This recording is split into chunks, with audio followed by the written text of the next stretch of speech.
Hey guys, welcome back to the podcast. And this is Kuwarjit Singh, and I have Amandeep with me. Hi Aman, how are you? Hi, Kuwar. Good to see you. Same here. So agenda आज का मेरा जो रहेगा ना वो रहेगा for the age usual जो मेरा फर्स्ट टाइम न्यू मैनेजर्स या जो न्यू बीज हैं हमारे जो कॉर्पोरेट वर्ल्ड में एंटर कर रहे हैं। तो आज हमारा जो मेन फोकस रहेगा अमन के साथ यही रहेगा कि यार हाउ टू सरवाइव। सेकंड, आपकी ग्रोथ स्ट्रेटजी क्या होगी।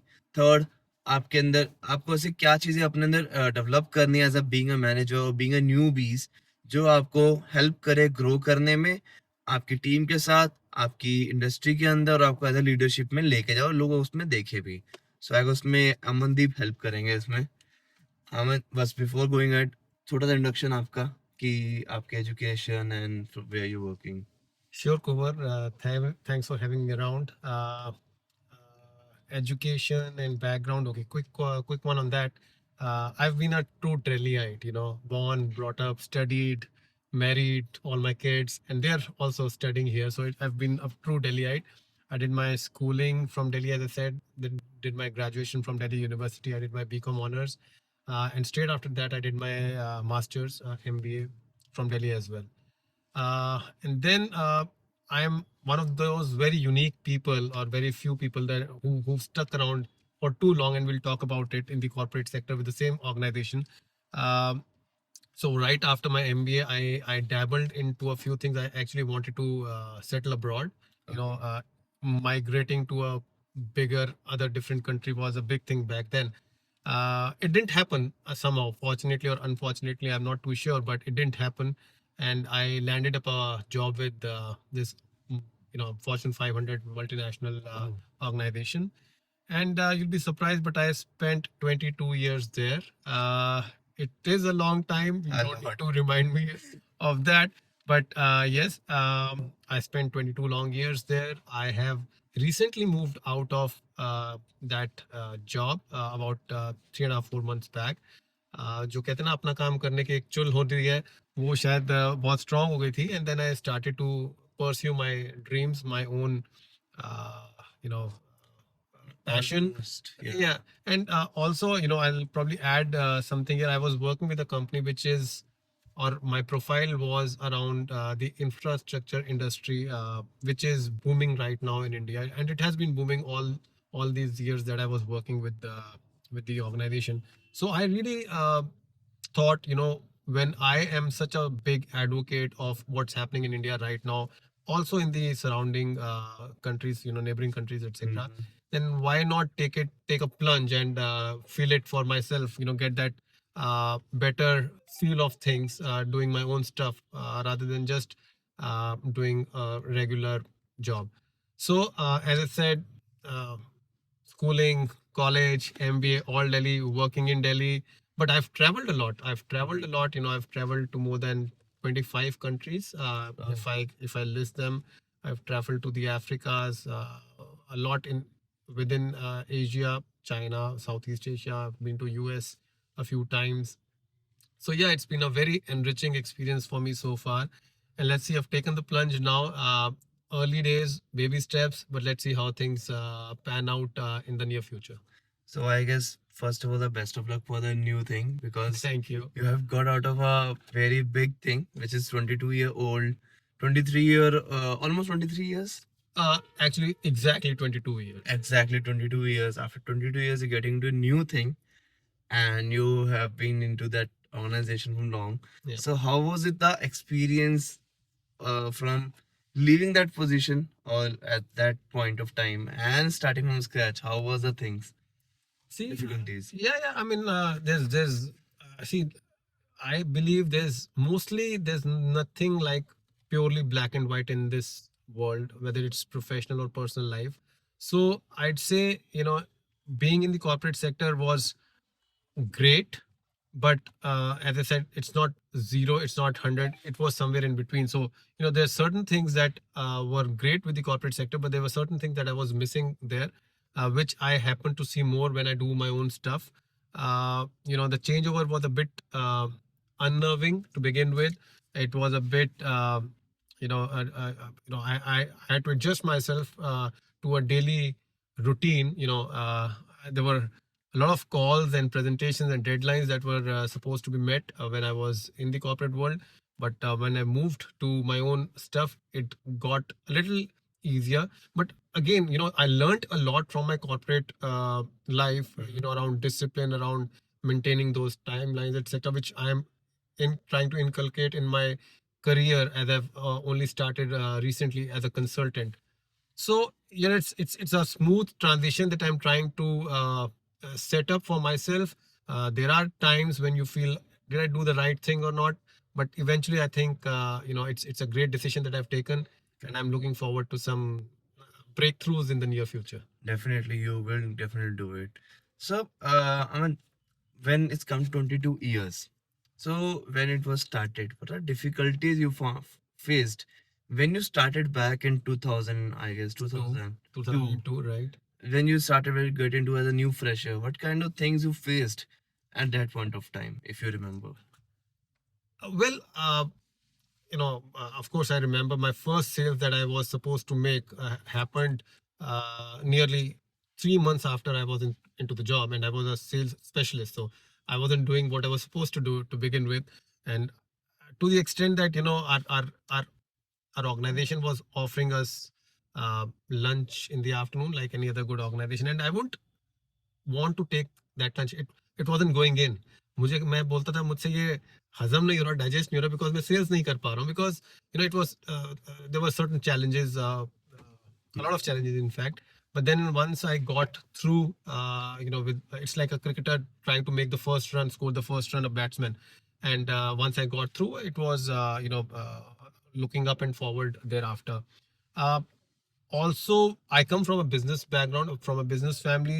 So typically, the orientation was more around business, to get into a corporate field. And the very first job that I took up was in an MNC, a US based Fortune 500 MNC. So there was a bit of a cultural, I wouldn't say a shock, but a bit of a change from coming from a very typical business family to a very highly organized ecosystem. So, it took a while for me to adjust. So that's culturally sales. As I said, my first sales took a while before I could get my first runs on the board or first revenues in the P&L. Uh, but and also, as I said, it's the infra sector that I'm talking about, where I've been working. Uh, Things were a little bit in the nascent stage. Roads were just getting developed. They were getting constructed. People didn't have, there wasn't a lot of um, focus on this as such of the industry. It only started early part of 2000, if you remember. So it wasn't a regular sale that you will try to do of an FMCG product or a white good or an automobile, which has a market already in place. To sell something for the road sector was posing a lot of resistances to begin with. But then, as things developed, as the evolution, it evolved, and the landscape changed, we saw that there's a lot of potential in this. And those challenges became more of opportunities. And then I just kept going forward. And if I talk about the what kind of business portfolio you were handling when you quit your job, what was your portfolio? So, in terms of, I'll just put it as road safety devices and other road safety systems. And I was looking after a few countries. It was entire Southeast Asia, which is Indian subcontinent, East Africa, and then Southeast Asia. All these countries which are supposedly great tourism spots, like Indonesia, Malaysia, Singapore, Thailand, Vietnam, etc., etc. So there were about 20 countries with me, and I was heading the entire business for these countries, including the profit and loss operations, everything I was doing for or leading for these countries. Kind of business head for these. You were the business head for these I was countries. the business head, and so right from the beginning, when I started my career to the time that I left, I've built up teams, I've built up businesses, I've built up um channels, networks, distributors, got my product specified with the specifying agency. It's a long process. It's Correct. the curve is pretty long. It's not selling things over the counter. You need to sell your product as a concept first, and then it becomes really a product, and then you get repeat sales. And that gets you recurring revenues. One other challenge that I faced during this process was, uh, because we're talking infra sector, there's a lot of dependence on the projects, and Correct. projects might happen, might not happen. They generally get delayed. So to forecast your revenues and numbers was also becoming a challenge. But over a period, then you get used to such anomalies in the system, and then accordingly you plan yourself. Yeah. So I guess that's a very good things which we can learn from these things. By while preparing for any project, a person can get the point how to forecast the things, right? Exactly. It's not very simple. It's complex. It's complicated. But then you learn the ropes over a period of time. Yeah. So when it's come to the this business head role, right? So one of the worst thing which you face, maybe you don't, that's your call. Worst thing which you find that this I should have not taken the decision. Anything you want to discuss on this? I don't think there's anything which is bad or worse or worst. You could be taking some wrong decisions, but they haven't gone extremely against me or my organization as such. And I always feel, adversities bring opportunities. So there's nothing wrong as such that I see as a decision that I've taken. It's been nice. Okay, you just mentioned that you started building the teams and the business. So I just want to take it two things from here. It's what are things you look for when you hire a team or build a team, and second would be the when you start a project in a new country. How that things are different, and what you feel in that. These are two questions which I'm. Okay, so about building the teams, I've probably hired more than 100 people in these many years, and I'm not an HR guy, so you know. See, what I always look forward is the potential. I don't look forward to the performance in the past. You'll be surprised, Cover, that I have a lot of times not even seen the CVs or resumes. A very typical sales resume will always say, that person has been the best salesperson, star performer, winner of all these trophies. So I don't go by what is given. I'm not saying they're lying, but I don't go by that. I I follow my instinct. I lay a lot of emphasis on the face-to-face interaction that I have with the candidate. If I see a candidate to be promising, if I see a good potential in the candidate, I generally go and hire the candidate. At times I've hired extremely high performing candidates. I mean, who performed well after they were hired, and their interviews or interactions didn't take more than 15 or 20 minutes. And there have been cases where I ended up hiring not so great candidates, and despite the fact that I've done all the background check and all. But broadly speaking, I'd say I've had an have had a success rate of nearly 80 to 90% in hiring the right kind of people. But again, I'll say, it's the potential, it's the uh, how what kind of a promising prospect that you're looking at is what I see as the main criteria to hire people, not a school topper or a top end salesperson as per the CV. Yeah. Okay. I think you had another question, about the challenges or how. But I just want to continue one more thing. Yeah, sure. Just for the viewers, if they're going for an interview, what thing they should put on the table so that the instant and the everything can be seen upfront by the managers. Uh, Ideally, the achievement should be well highlighted. The CV should not run into a lot of pages. It should not have a lot of academic. It also depends at what position you're applying for. If it's an early management stage, managerial job that you're looking at, or it's an executive level, or it's a senior leadership position. It depends. Correct. But broadly speaking, you need to highlight your achievements, you need to highlight your strengths. uh, don't waste the CV space on hobbies. I don't see that as something that that needs attention on the CV. Then you can always talk about your hobbies, etc. But do talk about your strengths and your achievements as crisply as you can put them. Okay. So, okay. Now I guess I got my point that what they need to be put up in front. So now coming on the business part. Yep. So what kind difficulties you faced when you set up a new business in different country and how diverse it was from the current? Uh, let's see, because I've set up distributors and channel partners in East Africa, and I've done that for Southeast Asia as well. So culture plays an important role here. See, at the end of the day, you're still dealing with humans, right? It is not very different from having a, uh, a candidate or an employee work for you, or your colleague, whether it's a developed economy like in the West, or it's developing like in our country, or even underdeveloped countries in Africa, for instance.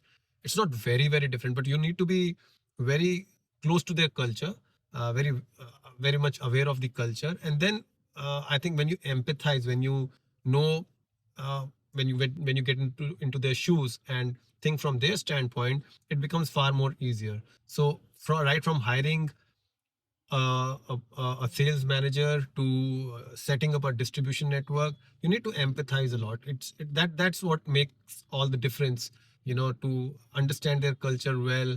I would do, there's this technology at our disposal right now. I would do a lot of research before I would sort of meet and greet people. How to say hello, for instance, in Mandarin, or in the Indonesian language or Malaysian language, or one of these languages, in Thai language, Swadika, everybody knows that. So you should do that, generate a good amount of interest, uh, that within with your own self, when you're talking to such people, I'm sure things will fall in place. And then of course you have a good offering that you sort of advocate and put forward. So it's your own personality, it's your own way of approaching things, and a good solution that you're providing, that as a package helps you move forward there. Okay. When we get in touch with the culture and interact with them, that can really help a manager to handle a team as well in their in That the team. certainly helps. That certainly helps. So you have to be sensitive around a lot of things. Uh, Beyond that, as I said, you're dealing with human beings. About 60 to 70% of how you deal with a person A versus a person B, or versus a person C in different parts of the world, generally remains the same. So, do you find any difficulties while handling a team in India and the other countries as well at the same time? Oh. Well, handling a team in India is far more difficult. I'll tell you why, because they become your friends. Correct. When you're talking to people who are a few thousand miles away, you're more professional with them. So that's the only thing. But at the same time, while we work as professionals, there are fun times as well, and that happens both for the Indian team and the team that's outside of India. But yes, I would say, if I have to rate how professional I am, I'm professional with everyone though, but I'm more professional with the ones that are 1,000 miles away. a few thousand miles away. Okay, that's great. Okay. So now, when we have learned about the how teams has been built and the product has been built.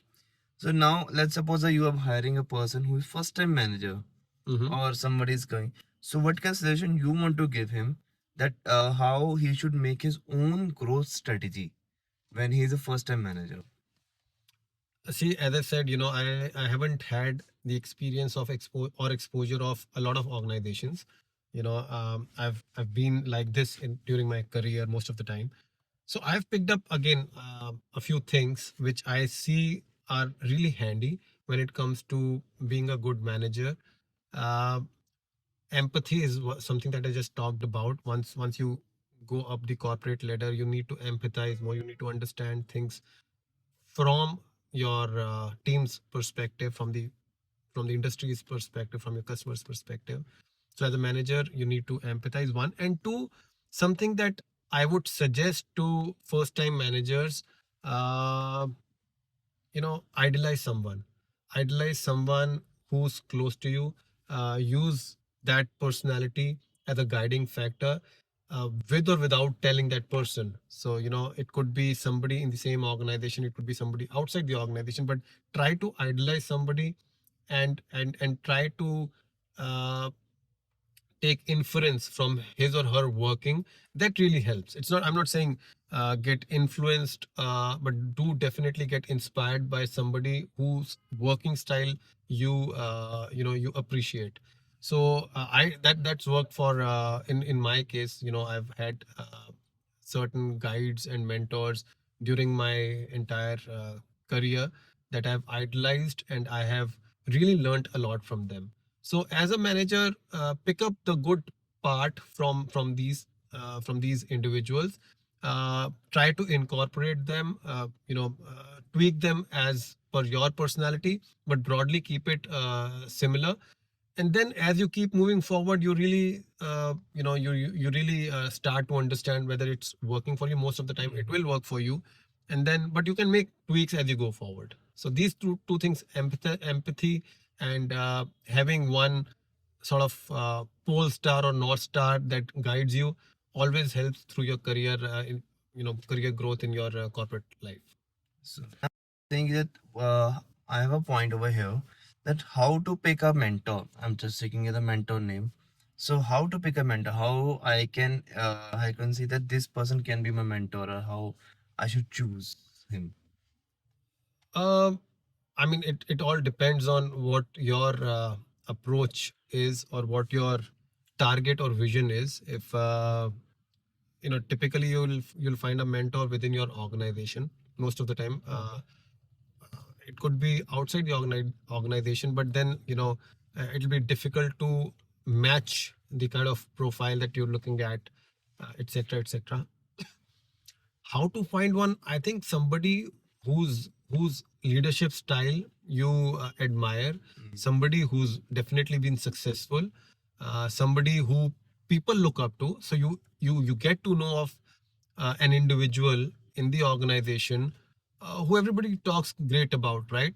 He or she will be successful. He or she will have a good camaraderie and friendship with the rest of the organization, whether it's their colleagues, or up the up the leadership ladder, or somebody as entrants into the organization, somebody who people look up to.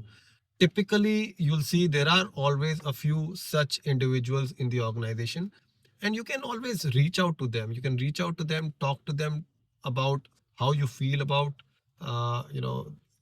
why you think that this person can really influence your career and your life and your working, by just him or her giving you the right kind of suggestions and inputs and coaching you through the right way.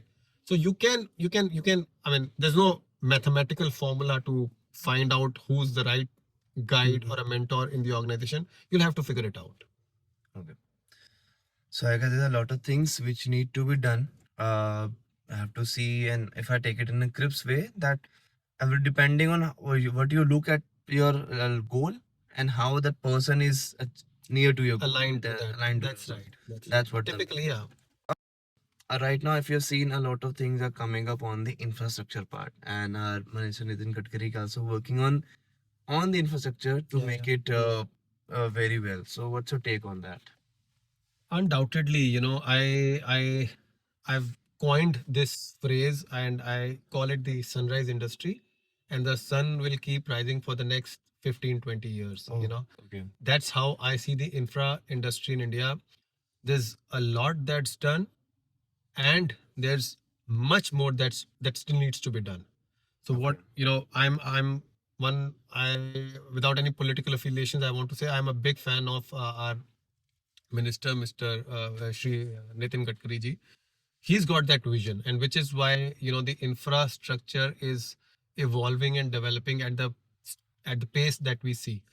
uh, it's immense. The potential is immense. The opportunity is immense. I even go to the extent of saying, because I've been with the associated more with the road sector, अगर कल road नहीं बनेगी ना, 5 साल तक भी नहीं बनेगी तो भी इतना काम है रोड से related. It has generated so much of opportunity in terms of road safety, in terms of maintenance etcetera. And it's not that, it's not, we'll still see roads getting built tomorrow and day after and thereafter as well. So they'll continue to do that. There's a huge web of roads which has already been set, has been laid in India. There's a lot of stuff which is going on in the railway sector, in the shipping sector. Fantastic place to be in. And again, this mantra of mine, or probably I don't know where this came from, but the time is now, the place is India, and the sector is infrastructure. So you know you're in the right place at the right time when you're working for the infrastructure in India. The potential is just immense. So you mean to say that from now onwards, the infrastructure one is the sector infra, which is going to grow a lot in the coming up year. Yeah. It has been growing. It's been on the growth trajectory for quite a while, and it's not slowing down. I even call it almost like a recession-proof industry to be in, because it is all about development. Uh, Roads form the backbone of any country, of any economy. It contributes to the GDP. Correct. Great roads always, make great countries. There's a saying by a famous American president: America doesn't have great roads because it is rich, but it is rich because it has great roads. So the roads come first, the richness comes later. Maybe we're a little late in the race right now. Earlier the emphasis wasn't there, but ever since the emphasis has been there for the last 2 decades, I see this sector just booming. So now I guess a lot of people get to know, and they will, if they want, they are good first time managers. If you want to growth, I guess infrastructure for next 10 years would be the good place to jump in, and you can see your growth in that. Yes, and my suggestion, or my I'll reach out to those such individuals, that there's the organic growth which is happening, but at the same time bring in more technology. Marry infra with AI, marry infra with digitalization, marry infra with technology as much as possible, because while we grow, we also have this menace of accidents which happen in India. We are unfortunately one of the countries which lead in the road fatalities, and we're trying to work on that. Again, the visionary minister has always pushed the cause of road safety, and my request to anybody who's trying to join the infra sector: one, it's a great sector, as I said. Just try to bring in more solutions to it. सिर्फ road बनानी नहीं है, safe road भी बनानी है, और road safe हमेशा रखनी भी है. That's very important. When I say infra, I'm mostly talking of the road sector because I belong from that sector. But yeah, this is a real sector to be around. Okay. So you just mentioned about an AI with the roads. How did you think? Do you have any examples of it? It's all here in my mind, or they're in conceptual stages. But I'll just give you a simple example. When an accident happens, the first R is called the golden hour, and we want, ideally, there should be enough rescue for somebody who's unfortunately met with an accident. There's some idea that comes to my mind. Maybe you're not aware, but highways have W beam crash. The crash barriers all along these sides of the highway, and if we can put some sensors there, if there's a crash, the sensor will get activated, and the control center will receive a message saying the sensor has been activated because of a crash. Because otherwise, they're so strong, so sturdy, they won't move. They'll only move in case of a crash. Correct. So if that can be done, we can have rescue teams reach those points in time, and then within the golden hour, the first responders, the people who immediately attend to those accident victims, are the first responders. They can make it in time. So that's one area where I think technology can be put together with the infrastructure. There's another one that I thought of a few months back. I presented it in the PhD Chambers of Commerce as well. We can have signboards with QR codes, and those QR codes will have. So once you activate or look at the QR code, it'll give you the directions, Google Maps, to the nearest hospital or to the nearest safest nursing home or a chemist or a doctor, etc. Again, these need to be done at good frequency after probably every 500 meters, and people need to be made aware of that such a thing exists. Happening. Yeah. It is happening, that in such an unfortunate case or incident, somebody is able to scan the QR code and immediately provide help to somebody who suffered during an accident. Maybe So this can be helpful for those if somebody have met with an accident. Maybe he's not able to done a QR, but someone else can do it. Exactly, it's for somebody else. If somebody is incapacitated because of an accident, somebody else can come, and people should not be scared of helping. How typically you see an accident on the road, you just Correct. pass by. There are laws, there are rules. It's called the Good Samaritan law, where if you help somebody who needs help in case of an accident, you'll not be questioned. It will not come to you, because people get scared that this might lead to a police case or too much of inquiry. As long as you're able to help somebody who needs help, you don't get into any sort of trouble. So it's a Good Samaritan law that's in place. There's technology, as I said, that can come to rescue of in such situations. So I would like I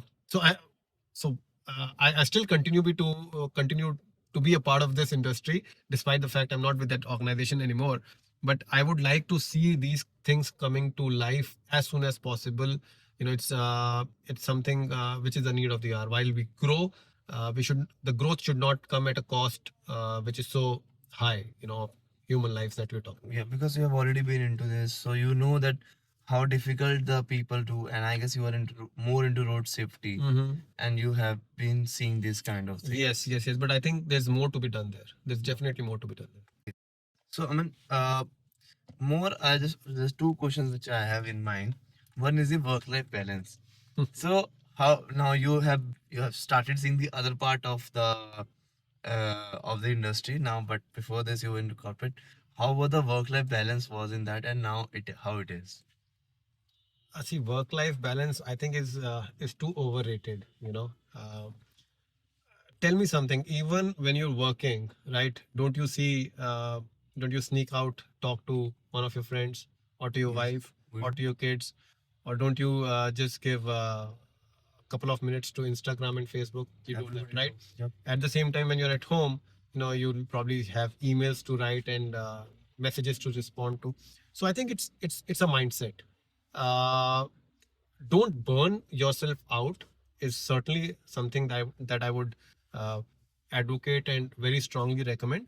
But find times to just release any kind of stress, work related stress that you have, and that's work life balance. There's there's no end to the amount of work that you can do, but you can't do endless work, right? But set yourself certain goals for the day, for the month, for the year. Work according to that. Try to, as they say, eat the frog first. And once you do that, you're relieved of a lot of stress that might creep in. And within those working hours, try to steal some moments, lighter moments with your colleagues, etc., etc.